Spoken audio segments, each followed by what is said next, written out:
When We Disagree is a show about arguments, how we have them, why we have them, and their impact on our relationships and ourselves.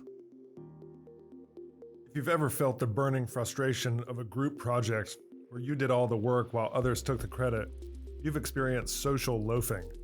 This is the phenomenon where individual effort decreases as the group size increases. It explains why some teams and committees often accomplish so little. In the 1890s, researcher Max Ringelmann discovered this with a simple rope-pulling experiment. He found that individuals pulled hardest when they were alone. By the time they had 8 people pulling together, each person was only contributing about half of their original capacity. We don't usually just decide to slack off. It's not conscious. Our effort automatically adjusts downward when we feel our individual contribution is hidden in the collective. Social loafing strains our most important relationships. Families, when everyone is responsible for a task, it often means that nobody is. In the workplace, group brainstorming sessions often produce fewer ideas per person than individual reflection because people can hide in the crowd or be afraid of social sanction. Even our democracy can suffer from this. As the electorate grows, individuals feel their single vote matters less, leading to decreased engagement. To fight social loafing, we have to make the invisible visible. Whether at home or in the office, clear individual assignments work far better than vague collective responsibility. In your next conflict about unequal contributions, remember, the slacker might not be lazy. They might just be responding to a group dynamic that lacks accountability. Sometimes the best solution isn't more people, but fewer people who have nowhere to hide. I'm Michael Lee, Professor of Communication and Director of the Civility Initiative at the College of Charleston. Our guest today on When We Disagree is Catherine Wilhoit. Catherine is an attorney, a certified mediator, and a conflict resolution educator. Catherine, tell us an argument story. First, thank you so much for having me here today. I really appreciate being on my favorite podcast, so this is absolutely a treat, Mike. Thank you. When you posed that question to me, what came to mind wasn't necessarily a disagreement that I had, but rather lots of disagreements that are constantly floating around in my mind because my purpose and objective academically and practically is to bring problem solving and conflict resolution skills to people as early as I can and as effectively as I can. So that's what I'm here today to talk about. Talk to me about, in a general sense, what a conflict resolution skill is. Well, specifically, as far as my expertise goes, I am a mediator. A mediation occurs when someone who is a trained neutral helps disputants to resolve their problem in the best way for them. So your job isn't necessarily to impose a resolution, it's to gain an understanding of the issue and help them walk through their thoughts and their problem for themselves so that they can have a productive line of thinking and come to a positive result. Trained neutral? Say more about trained neutral. So when you're a mediator in a big picture sense, where you would traditionally see mediation is when you're in a contentious legal dispute, and as opposed to having someone like a judge or an arbitrator make a determination for you, you might endeavor to work with a neutral who will help you communicate effectively with the other party and come to a decision for yourself, which is, in my opinion, in everyone's best interest. And frankly, that's what I hear judges say as well. Yeah. Can you give us an example, either real or hypothetical, that would illustrate the role of these conflict de-escalation or conflict resolution skills in action? Yeah, absolutely. So a great example would be, and I think one that would most broadly hit home, would be a contentious divorce. Okay. If you have, of course, a highly personal issue, civil issues, vary as to how personal they are. But if you're dealing, for example, with a divorce and it's your personal livelihood and your children and your home and so many things on the line, you run the risk of making decisions that don't serve your interest and will fail to alleviate the dispute. And so mediation principles can be used, a neutral can be brought in to help you work out a solution that works for both parties and that will avoid a decision maker having to make that determination for you. But to be frank, although I'm a trained mediator, I'm more interested in bringing these skills in as early as we can. And for me, that means starting with kindergartners and working our way up. I want to get to the broader adaptability of conflict resolution for adults, for kids, for kindergarten, but stay with me on the legal side just for a second so I can understand this. So you and I are getting divorced. We bring in a trained neutral, and then what happens? And then the neutral will hear confidentially from each side. And there are a lot of different schools of thought about how to go about this. There are different kinds of mediators that you can hire, but a facilitative structure, a facilitator, will help you sort through what issues that you have, help you prioritize them, and help you negotiate with the other side so that you have your best shot and the other side has their best shot of an outcome that's livable for both of you. And on an academic level, when you're talking about programs that are typically in schools and that kind of thing, it's not uncommon, for example, in a middle school to see a mediation program where preteens and teens or even high schoolers will first select a small group of students to train as neutrals, and then they will allow for other disputants, students, to come in and see them so they can help them through this process. Sit at a table together and have a facilitator help them work through their problems. But in my opinion, that is waiting too long and approaching students in the wrong place with the wrong mentality to learn what they need to learn from the skill set. Becoming a mediator is its own skill set. Participating in mediation is separate and apart from that. Okay, yeah, let's talk about that skill set then, and at what age do you think it's appropriate for kids to start learning that? Yeah, absolutely. So the skill set, in my opinion, is best brought in. I can give you examples of how you could integrate important skills, and those would be communication skills, reframing problems as goals, finding commonality when you can, and when you have that objective, finding all of the options, generating as many options as you can so that you can evaluate them thoughtfully through consequence. And there are ways to stair-step your way to that competency. I mean, I've been working with my own son, my 6-year-old, for as long as I can remember. And it may look at a young age as small as speaking to him about what his choices say rather than what his actions say or his voice is saying.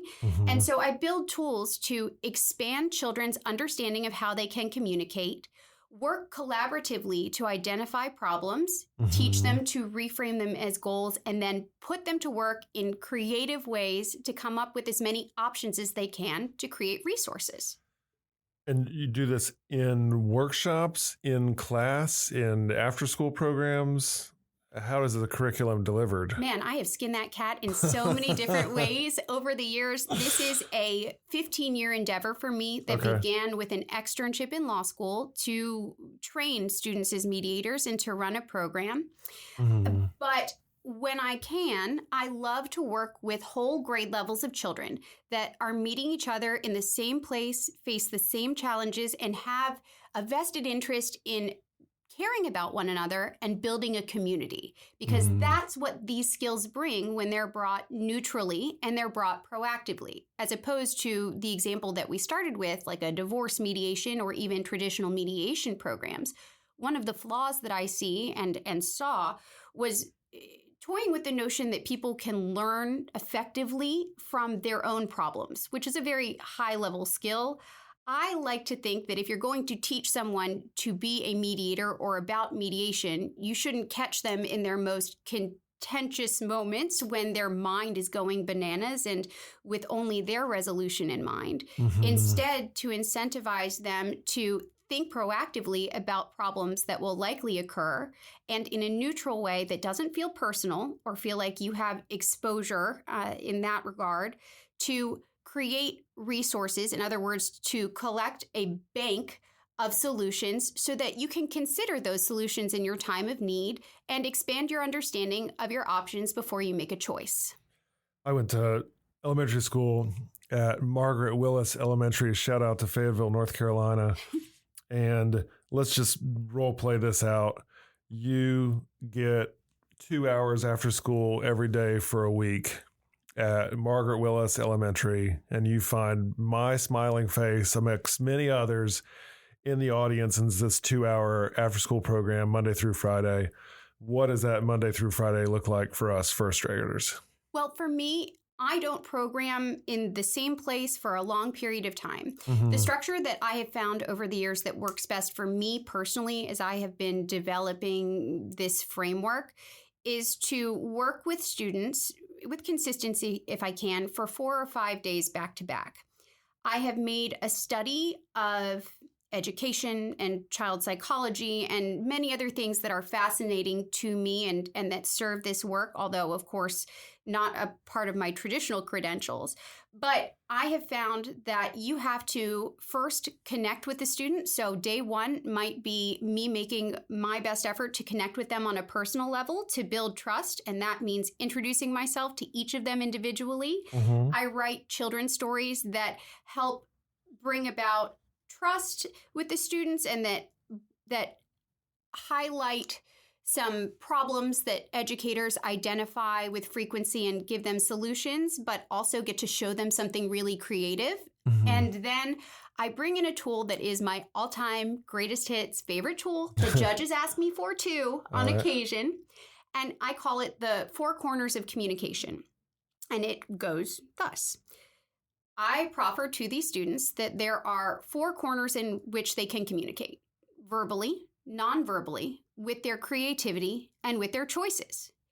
And I set them to work. Your job is a neutral, and what I am trained to do is not to impose an opinion or a solution to the students, but to let them fill in those blanks for themselves. So with games and excitement and with encouragement, I allow them first independently, then in small groups, and then as a whole class, come up with as many ways as they can think to communicate as possible. That same tool is then used again in the following days, where I ask them to identify problems that exist in their community most prominently, which I graph out and I give to the administration and the teachers and the kids and anyone else who's interested in understanding where they perceive their problems to be. And we learn to reframe them as goals in those following classes and use that same simple framework to generate as many approaches as they can think about to meet those needs. What kinds of problems do kids map out? Man, they offer me so many insightful issues. And it's been interesting to me on an academic level and also on a human level to watch this over the years, to see as children will begin to identify things like issues that they experience on social media and stuff like that. Because when I started, this was not so much a thing. But because I have pushed younger and younger and younger, their problems are so real and so true. They tend to identify things like loneliness or struggling with their schoolwork or not being able to make friends or not knowing what to do when their friends or loved ones are sad, or most prominently these days, how to handle their big feelings, their anger and their frustration or their sadness. But the beautiful thing about it is that I have also found that there are no more capable people than children when it comes to generating hundreds of ways to meet the objectives that we find there. Okay, there I am, fresh out of Margaret Willis, coming to one of your seminars and workshops, and you say, map out some problems. I say, well, maybe I'm new at school and I'm struggling to make friends, or I feel lonely, or I feel like I've left a bunch of friends at my other hometown where I just moved from. How do you reframe that problem as a goal? So first, it wouldn't come from you personally. Okay. I find it advantageous. You can work with personal problems, but in terms of building the skill set, I wouldn't say, Mike is here and he's really lonely. He's and so really lonely. let's work on that because it would be tainted.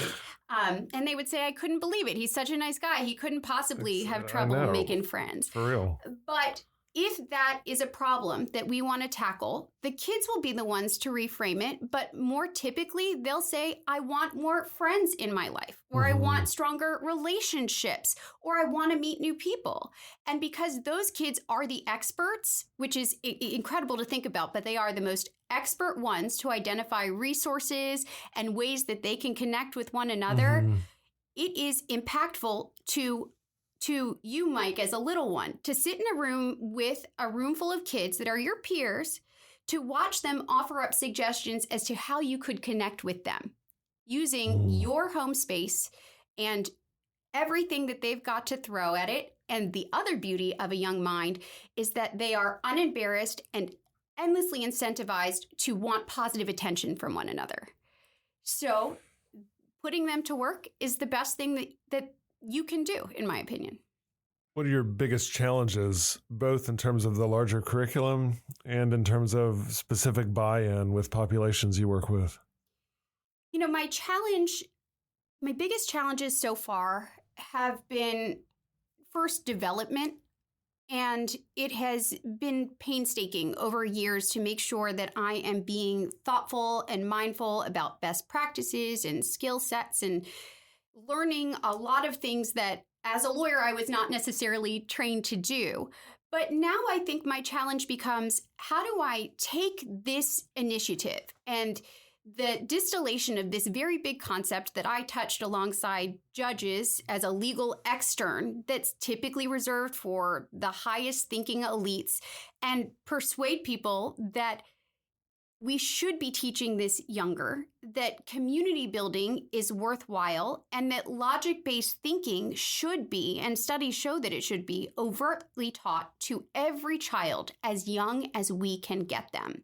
And in terms of wrapping that all into the notion of mediation, which is dealing with disputants, the second tool that I bring in, the option-based tool, the 4 corners of communication, helps you generate options. The next step that I don't introduce in kindergarten, it's for older students. And when I say older, I mean, 2nd, 3rd, 4th, 5th grade. Literacy tends to be very helpful in this regard so that you don't have to have a scribe or that kind of thing. But they then begin to, since they've already done the hard work that a mediator would do to help them reframe as a goal, to generate a lot of neutral options to think about. They pick one to consider the consequences of, and then they put it to action.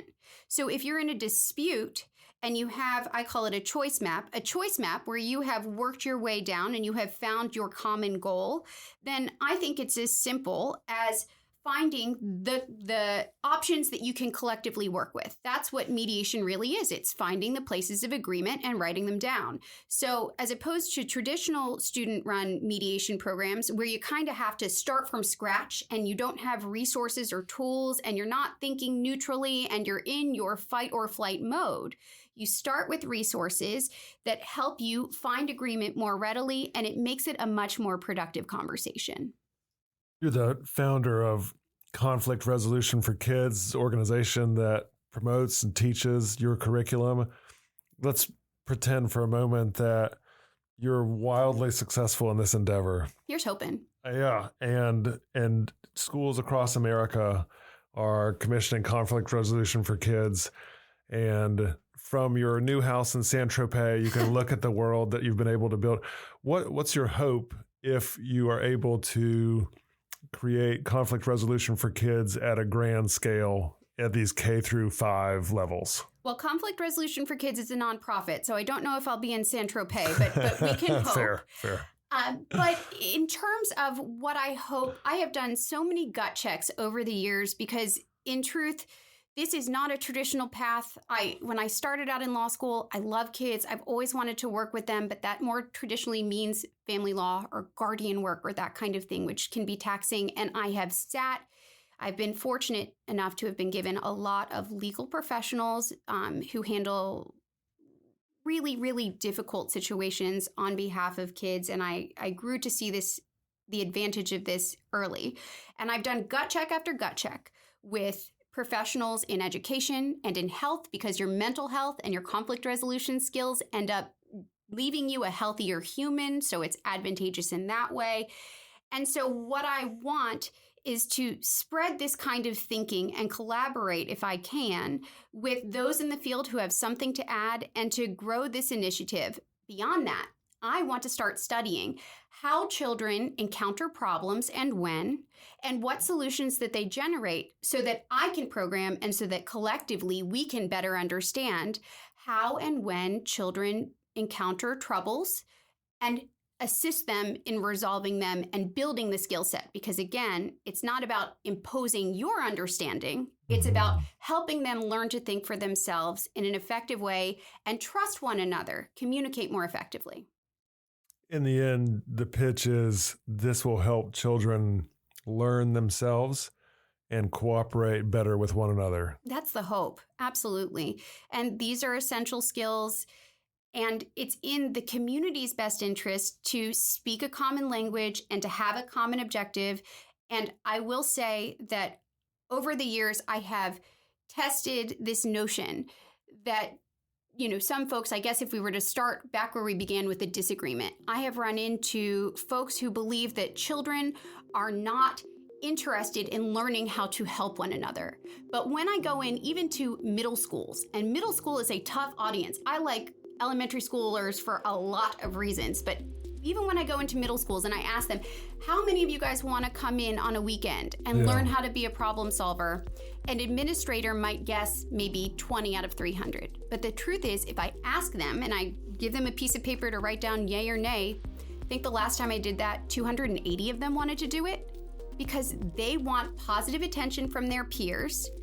And even those that we as adults would perceive as difficult children, they're the ones I would think that most greatly benefit from this line of thinking and the ability to use what they have in their heart, and there is nothing wrong with even the silliest answers, to contribute to do something positive. Catherine Wilhoit, thank you so much for being on When We Disagree. Thank you for having me. When We Disagree is recorded at the College of Charleston with creator and host Michael Lee. Recording and sound engineering by Jesse Kunz and Lance Laidlaw. Reach out to us at whenwedisagree@gmail.com.